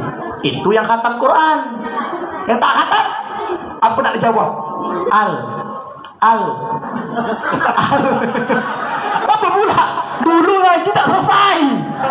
Maka bertanya, dia ditanya malaikat tak jawab dia al apa? Al-Kabirun. Al-Quraisy. Al-Munafikun. Udahlah, sejawablah kata malaikat. Kau tuh udah almarhum. Tak usah jawab. Tak bisa jawab dia. Bagaimana siksaan? Panjang nanti kita lihat. Yang jelas Quran. Makanya ada hadis, siapa man ja'alahul Qur'ana imaman, siapa yang menjadikan Al-Quran sebagai imamnya, pemimpinnya, pedomannya, maka Allah akan berikan dia kebahagiaan dunia sampai di akhiratnya. Siapa yang menjadikan Quran di belakang punggungnya, Quran menjadi makmumnya, dia yang jadi imam, Quran mesti ngikut dia, innalillah, maka Allah akan siapkan siksaan dalam api neraka. Nauzubillah. Quran, Bu, Pak. Yang kedua, ini apa? Kalau seandainya nggak ada cucu keponakan, cari anak asuh. Cari anak asuh. Gimana anak asuh, Pak Ustaz? Anda bisa jadi orang tua asuh. Pak Ustaz, mana pondok pesantren? Pak Ustaz, ada anak-anak yatim piatu yang betul-betul tak mampu dan dia berprestasi, Pak Ustaz. Oh ada, saya mau belikan sabun dia, saya mau belikan Quran dia, saya mau belikan kitab-kitabnya. Saya ada uang 70.000 Pak Ustaz. Pokoknya setiap bulan saya kasih 70.000. Atau setiap dia mau beli buku, saya belikan buku seharga 70.000. Boleh Pak Ustaz? Boleh. Saya jadi orang tua asuhnya, tapi sesuai kemampuan saya. Saya berharap anak saya tak ada yang bisa diharap, cucu saya tak ada yang bisa diharap, maka saya berharap dari anak asuh ini. Tatkala saya nggak cukup amal untuk menuju surga, dia yang akan memohon kepada Allah agar saya juga masuk dalam surga bersamanya. Anak asuh, begitulah kata Buya Yahya. Jadilah kalian orang tua asuh dari anak-anak yang menghafal Al-Quran. Demi Allah, Allah akan berikan kebahagiaan dan keselamatan. Cari. Makanya ada jamaah tuh begitu. Jadi orang tua asuh. Berapa Ustaz? Saya nyumbang 50.000, tapi setiap bulan untuk dia nih Pak Ustaz. Kita buat gerakan infak 25.000 aja per bulan. Maka ibu-ibu boleh, Ustaz saya mau gabung gimana? 25.000. Ibu kumpulkan pengajian ibu-ibu ini. Terkumpul sama 10 orang, nah baru antarkan. Atau telepon, ada di sini petugas-petugasnya untuk jemput di rumah. 25.000 rupiah. Saya kita ajak untuk memenuhi kebutuhan para penghafal Al-Quran. Dan yang Masya Allah luar biasanya, ibu-ibu bapak, selalu cukup. Padahal yang ngasih itu tak sampai 100 orang. Saya hitung jumlahnya itu kurang lebih hanya 50 orang satu bulan yang nyumbang. Kalau dikalikan 25.000 tak cukup 25 juta. Tapi Allah cukupkan, ada aja lewat orang yang lain. Saya bingung. Ya Allah ya Rabb, ini apa sebenarnya? Ternyata dahsyat Al-Quran. Ya. Yang kedua, makan mereka. luar biasa. Mungkin kalah orang tua mereka dari makanan mereka. Senin Kamis mereka puasa, tapi dikasih lauk dari rumah makan Melda Tanjung Pura. Selasa Rabu Minggu mereka masak, ada yang masakkan, tapi ada yang ngasih lauk ayam sayur dari Tanjung Raya 1. Ya, Jumat dari rumah makan Brimob di Adi Sucipto. Sabtu rumah makan sederhana Tanjung Raya 2. Ada saja rezeki. Saya mau buat program anak-anak ini makan tahu tempe seminggu sekali, harus makan tahu doang tanpa kuah. Nggak bisa. Ada yang ngasih telur lah, Indomie lah, sayur lah. Saya mau buat program sebulan sekali makan tempe tanpa kuah, juga gagal sampai detik ini. Kenapa? Saya dulu mondok susah, makan susah, makan lauk nasi dengan keropok ya. Mondok dulu tinggal rumah keluarga, nasi dengan jeruk sambal diperas dah cukup begitu. Mungkin ibu-ibu minyak jelantah ya. Jadi, kenapa anak-anak sekarang ini susah? Benar nak kasih makan jam itu? Ternyata saya ketemu hadisnya, man syaghalahul Qur'an wa dzikri an mas'alati a'taituhu ma uqiyas sa'ilin. Kata Nabi, siapa yang sibuk tiap hari baca Al-Qur'an, ngapal Qur'an, ngaji Qur'an dan berdoa kepada Allah, maka Allah akan berikan sesuatu yang lebih kepada mereka daripada orang yang hanya sekedar berdoa saja. Jadi lebih banyak. Oh pantas. Dulu saya mondok bukan pondok tahfiz, pondok kitab. Makanya makannya sederhana. Ya. Oh saya dulu mondok hanya ngafal bahasa Arab. Ya, bukan ngapal Quran. Makanya makannya sederhana. Tapi kalau pondok tahfiz Quran, hampir rata yang saya pergi semuanya bukan lagi cukup, lebih. Ya. Lebih luar biasa. Nah ini maka saya bilang, oh ini powernya Quran. Maka kata Nabi dalam hadisnya, iqra'ul Quran fi buyutikum, bacalah Quran di rumah-rumah kalian. Fa innal baital ladzi la yuqra'u, kalau seandainya ada rumah yang tidak dibacakan Al-Quran, 3 yang akan didapatkan. 1, yaqillu khairuh, disedikitkan kebaikan. 2, yaksur syarruh, diperbanyak kejahatan. 3, yadhiqu ala ahli, disempitkan rezeki bagi penghuninya dalam kehidupan. Bu, Pak, kalau banyak masalah, coba introspeksi diri. Jangan-jangan kita jarang baca Quran. Jangan-jangan anak kita jauh dari Al-Quran. Itu yang membuat kita susah dalam kehidupan. Demi Allah, dahsyatnya Al-Quran itu akan kita rasakan kalau istiqomah dekat sibuk dengan Al-Quran. Insya Allah. Yang kedua, untuk lebih dahsyat lagi, suruh anak-anak itu solawatan. Itu yang saya selalu bilang, banyak-banyak solawat. Minimal habis maghrib, innallaha malaikatahu yusalluna ala nabi ya ayyuhalladzina amanu sallu alaihi wa sallimu taslima. Allahumma shalli alaihi, Allahumma shalli alaihi, Allahumma shalli alaihi, Allahumma shalli alaihi, Allahumma shalli alaihi, Allahumma shalli alaihi, 100 kali. Ya, banyak-banyak solawat saya bilang. Allahumma shalli sayyidina Muhammad boleh. Itu kalau digabungkan Quran dengan solawat, Masya Allah, dahsyatnya jauh lebih luar biasa. Itu saya rasakan. Ya, makanya jangan salah masuk pondok tahfiz Quran tapi anti solawatan. Ada tuh TPA, nama pakai Imam Syafi'i pula tuh. Ya, hati-hati. Ya, tapi solawatan anti yang kayak begini. Ini pasti kita jaga juga. Masuk pondok tahfiz Quran gratis. Kita masukkan rupanya anti maulid, anti tahlil, anti talqin. Gak bagus juga. Ya, maka 2 ini yang paling dahsyat. Solawat gak ada Qurannya juga munafik. Quran gak solawat fasik. Dua-duanya tak bisa dipisahkan. Ya, maka anak kita dekatkan, Bapak Ibu.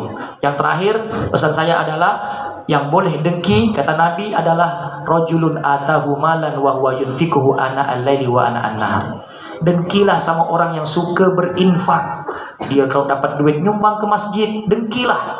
Apa dia hidup sederhana, gaji pas-pasan tapi suka nyumbang ke masjid.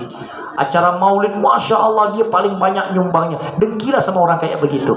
Tak bisa nyumbang kita dengan harta, tenaga. Dukung, bantu siapkan semuanya. Tak juga, ya udahlah, senyum saja. Tapi jangan kau jadikan pilihan itu. Ustaz, saya tak mau nyumbang duit. Apa pula? Kan ada masih pilihan. Senyum ya. Apa pilihannya? Senyum. Nengok orang maulid senyum. Apa kau tak datang maulid? Senyum ya.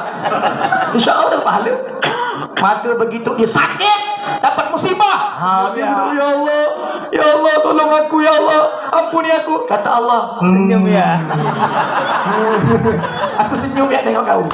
Aku senyum ya tengok kau. Pajo tuh senyum tuh. Senyum tuh bukan pilihan. Senyum tuh tak ada lagi pilihan sudah. Tak ada mampu lagi dah.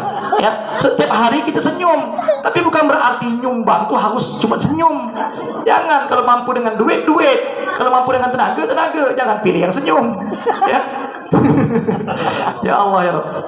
Dengki kita sama orang-orang yang ini. Makanya kalau anak mau cerdas, cari guru ngajinya. Jangan sama ustaz. Ustaz ini datang setahun sekali ke sini. Itu pun kalau diundang lagi tahun depan. Ya, kau tak ada, wassalam. Ya, cukup inilah malam pertama, malam terakhir kita. Ya Allah ya Rabb, yang perlu tuh guru-guru ngaji, imam-imam masjid nih, yang fardu kifayahnya sumbang ke dia. Maka kalau ada jamaah nanya, Ustaz macam mana anak saya mau cerdas, baca gak doa penerang hati? Jangan minta ke saya, minta sama guru-guru ngaji di kampung nih. Dialah yang sejati ngajarkan anak kita dari alif, dari ba, dari ta. Dia bisa tahu. Sumbang sama dia, minta doa dia. Ustaz kampung, ya guru kampung jauh lebih berkah daripada guru kota. Guru kota apa? Nak ceramah ya minta jemput. Berkahnya masih kurang, zuhudnya masih kurang. Termasuk saya lah. Ya, maka saya tak mau dijemput. Saya pergi seorang. Saya ada mobil, saya bilang apalagi dekat, saya bilang tak mau. Cari guru ngaji. Man aroda an yakuna ibnahu aliman, dalam kitab Ta'limul Muta'allim karya Syekh Zarnuji. Siapa yang kepingin anaknya menjadi orang alim, fayat bagi an yura'iyal gharba minal fuqaha yukrimahum wa yu'azzimahum wa yu'tihim syai'an. Maka dia mesti memuliakan guru-guru Al-Quran. Dia mesti memuliakan orang-orang alim di kampung mereka itu. Diagungkan, dimuliakan, wa yu'tihim syai'an, dan diberikan sesuatu. Infaklah sama guru ngaji. Jangan nunggu berkhatam baru kau keluarkan pokok telur, kau keluarkan nasi kuning, ayam panggang, ayam yang terkangkang sama amplopnya. Ya kalau anak kau khatam, kau tak khatam. Jadi kalau cepat khatam, kau 5 tahun tak berkhatam. Justru kalau mau cepat khatam, banyak-banyak nyumbang, sering-sering ngasih ayam panggang, ya, sama guru ngaji. Apalagi TPA. Berapa bayar TPA di sini nih? Berapa Pak? Bayar TPA berapa? Berapa? 40.000 sebulan. Berapa? Seikhlasnya. Makin tak bayar lah orang kampung. Seikhlasnya. Jangan seikhlasnya. Ya. Yang mau bayar harus ikhlas, bukan bayar seikhlasnya. Yang mau bayar harus ikhlas, jangan diungkit-ungkit. Gitu maksudnya. Jangan bayar seikhlasnya. Kalau seikhlasnya semau dia. Dapat tanah, dapat jual ini 2.000 ya dikasih. Mau ibu-ibu nerima 2.000. Balikkan anak ke bapak. Ambil kau ya apa gitu. Udahlah bayar 2.000. Mau cepat selesai aja itu. Ini orang Melayu susah kadang-kadang tuh. Ya, mau cepat ya anaknya berkhatam. Anak kau ini nakal, bebal, bengal. Ya, tak cepat pula, pelan-pelan lah. Habis itu tak bayar lagi SPP itu. Berapa bulan? 5 bulan tak bayar. Innalillah, sering-sering Bu. Ya, maka minta doa penerang hati sama guru-guru ngaji. Dia biasa ya Ustaz, insya Allah itu jauh lebih zuhud, mereka lebih dekat sama Allah. Ya, minta doanya. Maka sedekah. Maka kata ulama, illam yakun ibnahu alim, yakunu hafiduhu alim. Kalau anak kau setelah kau sedekah sama guru-guru ngaji, anak kau tak jadi orang alim, maka tunggulah cucumu akan ada yang lahir menjadi orang alim. Saya begitu. Bapak saya hanya tamat SD, emak saya ya juga rumah tangga tamat SD. Bapak saya nelayan, saya asli Teluk Pak Kedai. Datuk saya hanya orang kampung. Hanya apa? Belajar, hanya ngaji, belajar ngaji, bukan ngajar ngaji, belajar ngaji saja. Tapi bapak saya selalu membawa saya kalau dapat rezeki pergi ke makam Guru Haji Ismail Mundu. Ya, ngapain di sana? Bukan hanya sekedar ziarah, bukan hanya sekedar baca doa, itu pasti. Tapi sebelum pergi ke makam, singgah dulu ke Masjid Batu, ke ke masjid yang didirikan oleh Guru Haji Ismail Mundu. Ngapain ke situ? Bawa nasi kuning, bawa ayam, bawa duit, bagi-bagi orang situ. 2.000 makan, baca doa selamat, doakan anak saya ya semuanya ya, imam masjid tolong yang rajin-rajin ke masjid nih, doakan. Senang orang itu. Tatkala mereka senang, mereka doa dengan penuh keikhlasan, kita berikan sumbangan, maka Allah akan berikan keberkahan dalam anak dan keturunan kita. Begitu seterusnya. Makanya kalau pergi ziarah itu kemanapun lah Anda, kalau ke Jawa, ke Sunan Ampel, Sunan Derajat, Sunan Kudus, Sunan Muria, itu siapkan duit, memang itu receh itu. Pasti itu. Selama masih ada duit, berikan saja 1.000 rupiah, bagikan saja. Niatkan untuk anak-anak kita. Setelah itu baru di makamnya para wali. Ya Allah, sebagaimana kau jadikan dia walimu, orang yang terdekat denganmu, jadikanlah aku, suamiku, istriku, anak keturunanku juga menjadi orang yang dekat kepadamu. Kau jadikan orang ini hebat, taat agama, taat ibadah. Kau jadikan aku, pasanganku, anak-anakku juga taat beribadah. Kau jadikan orang ini sabar dalam ujiannya, dalam cobaan hidupnya. Kau jadikan kami juga orang yang sabar. Berdoa. Jangan batu yang kau ambil batu berkah nih. Makam dari wali ini batu dibawa. Terus kau apa kan? Jadi jimat. Innalillah. Ya, itu yang syirik sebenarnya, bukan ziarahnya. Ziarahnya boleh, makan sunnah silahkan. Tapi jangan sampai kita nggak berdoa ya, dan tidak mau bersedekah. Insya Allah orang yang rajin sedekah, orang yang suka berinfak di jalan Allah, Allah cukupkan. Banyak kisah yang saya ceritakan bangun pondok itu semuanya karena sedekah ya. Banyak orang bilang, Ustaz ini udah kaya, tidak ada yang milik saya. Semua itu titipan dari Allah, infak dari dan wakaf dari para jamaah semua. Saya bilang itu pun kami suka bagi-bagi saja. Ada rezeki beras lebih, tengok tetangga ada yang janda tak mampu, bagilah 2 kilo, 3 kilo. Jangan dimakan semua, saya bilang santri. Kasihlah mereka. Betul orang ngasih untuk kita, tapi kita juga harus lihat tetangga kiri kanan. Kalau ada tetangga janda, ya ada orang yang tak mampu, bagikanlah kalau masih lebih di dapur kita. Kami pernah bagi itu. Ya, bagi berapa? Bagilah 5 kilo. 5 kilo kami bagikan sama tetangga. Datang rumah makan Puring Jaya Siantan. Satu mobil berapa? 500 kilo dia ngasih. La haula. Lihat kalau Allah pengen nambah itu. Ada aja rezekinya. Maka jangan pernah takut orang-orang yang bersedekah. Mana qasamin malin, tidak min sadaqah, tidak akan berkurang harta yang disedekahkan, bal yasdad bertambah. Di Quran surah berapa itu? 65. Nanti panjang pembahasannya. Surah At-Tolak, perceraian. Tapi solusinya apa? Wa may yattaqillaha yaj'al lahu makhraja wa yarzuqhu min haitsu la yahtasib. Nah itu rezekinya tak putus-putus. Kenapa? Karena dia dekat kepada Allah. Apa yang membuat dia dekat? Di ayat yang ke-7, liyunfik dzu sa'atin min sa'ati. Karena dia suka berinfak sesuai kemampuan yang didapatkannya di dunia. Shallu ala Nabi Muhammad. Salatullah salamullah ala Taha Rasulillah. Salatullah salamullah ala Yasin. Semuanya. Salatullah salamullah ala Taha Rasulillah. Salamullah Habib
Bismillahirrahmanirrahim. Alhamdulillahirabbil alamin. Allahumma shalli ala sayyidina Muhammad wa ala ali sayyidina Muhammad. Allahumma inna nas'aluka ya Allah bi annaka al-wahidul ahadus samad lam yalid wa lam yulad wa lam yakul lahu kufuwan ahad an taghfir lana dzunubana ya Allah. Ampunkan dosa kami ya Allah, sengaja yang tak sengaja ya Allah. Ya Allah ya Rabb, kuatkan kami untuk tidak mengulangi dosa yang pernah kami lakukan dahulu di dunia ya Allah. Ampunkan dosa kedua orang tua kami ya Allah. Yang masih hidup orang tua kami berkahi umurnya ya Allah. Jadikan mereka orang tua yang taat beribadah kepadamu ya Allah. Orang tua kami yang sudah meninggal ya Allah, lapangkan kuburannya ya Allah. Terimalah amal ibadahnya ya Allah. Semoga doa ini ya Allah, salawat yang kami baca, Al-Quran yang kami lantunkan pada malam ini ya Allah, menjadi cahaya pelita dalam kuburan mereka ya Allah. Ya Rabb, berikan tempat yang terbaik di sisimu ya Allah. Ya Rabb, selamatkan mereka dari azab kuburnya ya Allah. Ya Allah, beri kami kesehatan. Kesehatan kami gunakan untuk ibadah ya Allah. Jauhkan kami dari penyakit yang dapat menghalangi kami ibadah ya Allah. Jauhkan kami penyakit yang bertambah parah ya Allah. Jauhkan kami penyakit yang dapat menghalangi kami untuk melangkahkan kaki datang ke masjid rumahmu ya Allah. Ya Rabb, semoga penyakit yang Engkau berikan kepada kami sekedar hanya untuk menggugurkan dosa dan menghapuskan kesalahan kami ya Allah. Allahumma rzuqna rizqan katsiran halalan tayyiban wasi'an mubarakan. Irziqna in kana fis sama' fa anzilhu wa in kana fil ardi fa akhrijhu wa in kana ba'idan faqarribhu wa in kana mu'assiran fayassirhu wa in kana haraman fatahhirhu wa in kana qalilan fakaththirhu. Ya Rabb, berkahi rezeki kami ya Allah. Berikan kami ya Allah harta yang cukup ya Allah untuk kebutuhan kami ya Allah. Dan semoga dengan rezeki dan harta yang Kau berikan kepada kami menjadikan kami bersyukur, menjadikan kami bersyukur, anak istri kami, anak pasangan kami semuanya bersyukur atas segala nikmat yang Kau berikan kepada kami ya Rabb. Rabbana auzi'na an nashkura ni'mataka allati an'amta 'alaina wa 'ala walidina wa an na'mala salihan tarda wa adkhilna bi rahmatika fi 'ibadika salihin. Rabbana hab lana minas salihin. Rabbana hab lana min ladunka dzurriyyatan thayyibah innaka sami'ud du'a. Rabbana ja'alna muqimina shalah wa min dzurriyyatina rabbana wa taqabbal du'a. Ya Allah ya Rabb, jadikan anak keturunan kami anak yang saleh salehah. Jadikan anak keturunan kami anak-anak yang mendirikan salat 5 waktunya, berbakti kepada kedua orang tuanya, sukses dunia akhiratnya. Ya Rabb, ya Rabb, ya Rabb, beri kami kesehatan ya Allah, beri kami kemudahan dalam segala urusan, kecukupan ya Allah dari segala kebutuhan dan hajat kami Engkau kabulkan. Ya Rabbi bil Mustafa, ya Rabbil Mustafa, ya Rabb, wahai Tuhan bil Mustafa, karena wasilah al Mustafa Sayyiduna Muhammad sallallahu alaihi wasallam. Salawat yang kami lantunkan untuk Sayyidina Muhammad ya Allah, semoga itu menjadi wasilah, menjadi perantara, menjadi sebab baligh maqasidana. Engkau sampaikan maksud kami, Engkau kabulkan hajat kami, Engkau kabulkan apa yang menjadi niat kami. Waghfir lana ma madha, dan ampunkan dosa kami yang telah lalu. Ya wasi'al karami, wahai Tuhan yang maha luas kemuliaannya. Allahumma arhamna bil Qur'an waj'alhu lana imamau wa hudaw. Allahumma Allah wa'allimna minhuma warzuqna tilawatahu wa atrafan nar waj'al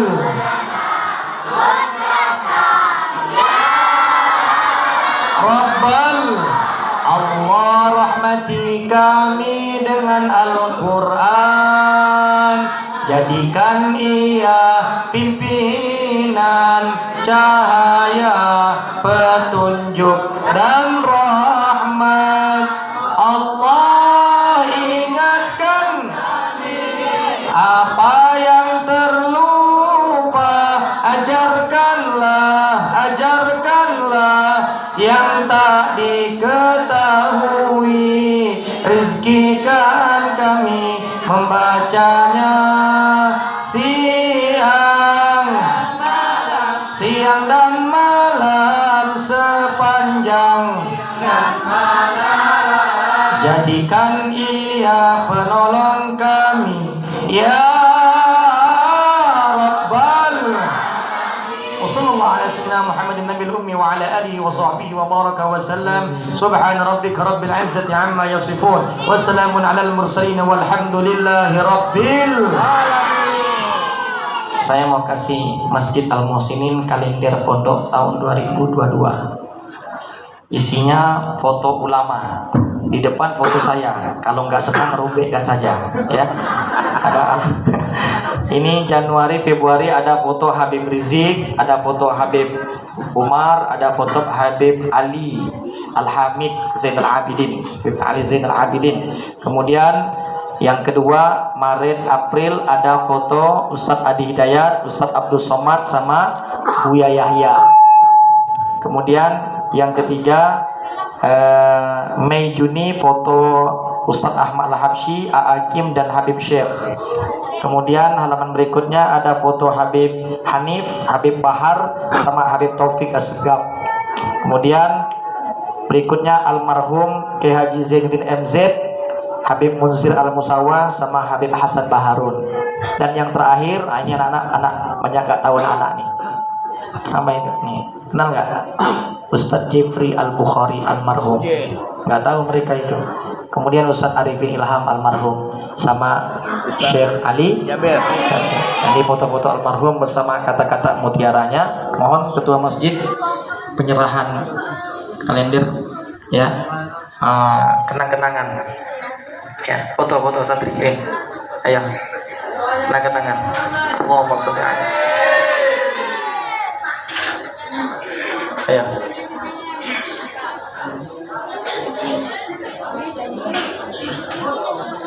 Satu, hitung. 2, 10.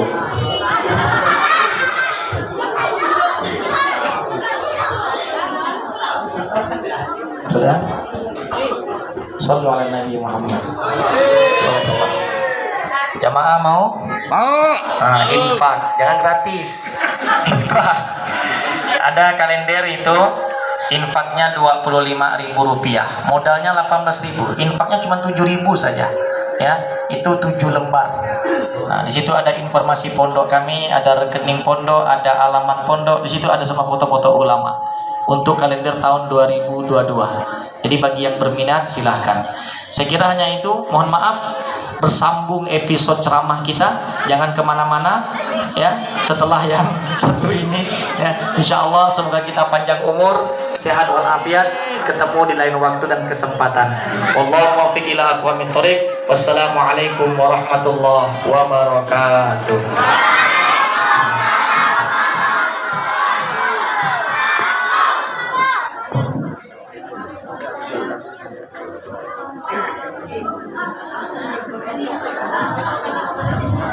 Alhamdulillah Rabbil Alamin. Telah kita dengarkan bersama-sama uraian hikmah Maulid Nabi Muhammad sallallahu alaihi wasallam yang telah disampaikan oleh Al-Ustaz Sarjawan Umar, Sahibul Quran SPDI MPDI. Dan untuk acara selanjutnya, pembacaan doa yang dibacakan oleh Ustaz Darami